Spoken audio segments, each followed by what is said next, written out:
So, what does changing the name of the Department of Defense have to do with the safety of a synagogue in Alabama? It sounds like a totally random question, right? But honestly, the connection is so much closer and way more direct than you'd probably think.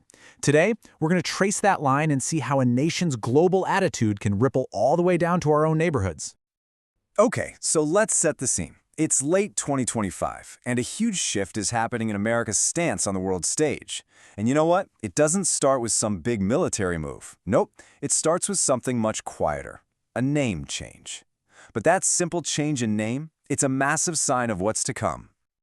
So in this hypothetical, it's September 2025, and an executive order comes down that says the Department of Defense can now also be called the Department of War. Look, this might seem like just words, but the symbolism here is huge. It's a deliberate choice to signal a tougher, more aggressive foreign policy. The message is crystal clear. America isn't just playing defense anymore. And that change in tone, it is immediately followed by a gigantic shift in policy. The U.S. announces it's going to start testing nuclear weapons again. This shatters a moratorium, a pause that's been in place since 1992. This is not some small policy adjustment. This is a move that could unravel decades of work on global arms control. It's a really, really big deal. Now, this decision doesn't just happen in a vacuum. It's presented as a direct response to Russia testing a new missile just 8 days earlier. So think about that. In less than 2 weeks, the world goes from this tense but basically stable situation to the very edge of a new and, honestly, a much scarier arms race. The whole world is just holding its breath. All right, so you have this incredibly tense global situation. But what in the world does that have to do with what's going on back at home? Well, as it turns out, a lot. Because when a country's language and actions get more aggressive on the world stage, that feeling, that energy can ripple right back into its own borders. The whole vibe of the country can start to feel different.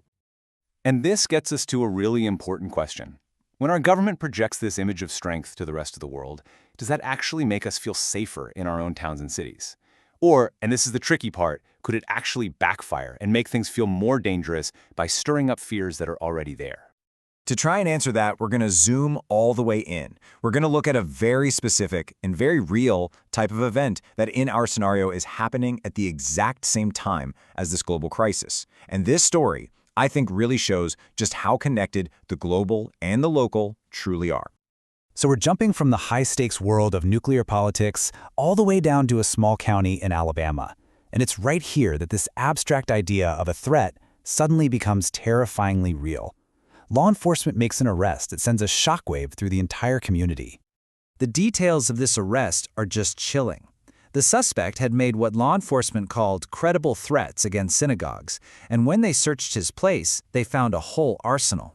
We're talking multiple weapons, body armor, a suitcase just packed with ammo. This wasn't just angry talk, this was a plan. And it's a plan that, if it had succeeded, would have been an absolute catastrophe. But this is where the story takes a different turn. It's a hopeful one. Just listen to what the local sheriff said. You're not reading about a mass shooting because we worked together. This is a story about prevention. It's about a threat being stopped dead in its tracks, all because local and federal law enforcement were on the same page. It's an incredible reminder of what can happen when things work right. Now, this wasn't just a lucky break. This successful intervention was the result of a very specific playbook. A set of tools and rules that are designed to handle exactly this kind of threat. So let's take a look behind the curtain and see how this playbook actually works. Okay, so the entire case hinged on those two words, credible threats. We hear that phrase all the time in the news, but what does it actually mean to a police officer or an FBI agent?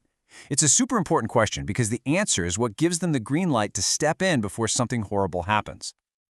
So here it is. A credible threat isn't just somebody spouting hateful nonsense online. It's when their words and maybe their actions create a real and immediate danger, something that would make any reasonable person fear for their safety. It's basically the legal line in the sand between free speech and a criminal act. And it's a very fine line to walk. All right, so let's say a threat is deemed credible. Then what? Are there any specific laws on the books to protect vulnerable places, like synagogues or churches or mosques?